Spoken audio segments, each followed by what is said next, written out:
In a shocking legal twist, Donald Trump's massive racketeering case in Georgia has recently been dismissed. Was it politics, legal pressure, or a lack of evidence? I will break it down to you in this short, interesting video.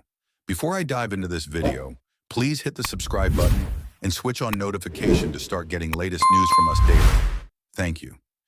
The extensive racketeering indictment case against President Donald Trump and his associates for trying to rig the 2020 presidential election has been dropped by a Georgia prosecutor. These are some of the main points made by the prosecutor, Peter Skandalakis, who is the director of the Georgia Prosecuting Attorneys Council, in his court filing. See his full filing below. The case would take years and is too complicated. Bringing this case before a jury in 2029, 2030, or even 2031 would be nothing short of a remarkable feat given the complexity of the legal issues at hand. From constitutional questions and the Supremacy Clause to immunity, jurisdiction, venue, speedy trial concerns, and access to federal records. And even assuming each of these issues were resolved in the state's favor, it made more sense to prosecute at the federal level. The best way to ascertain whether the acts of those involved were crimes that could be proven beyond a reasonable doubt would have been through special counsel Jack Smith's federal investigation and prosecution. Waiting on Trump while trying others wouldn't work.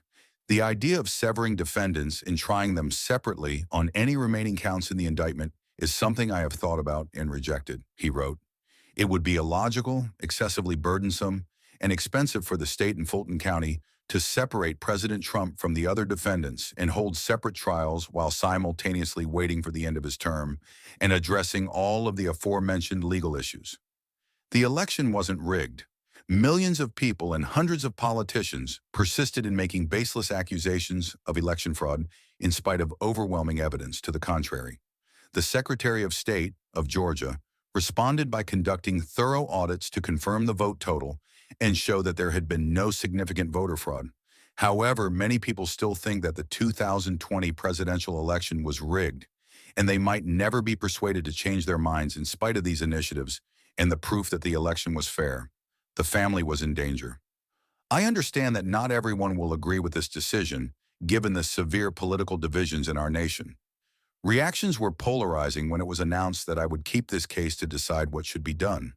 While some residents denounced the ruling and backed President Donald J. Trump's ongoing prosecution, others applauded it and even threatened me and my family. Thank you very much for watching until the end.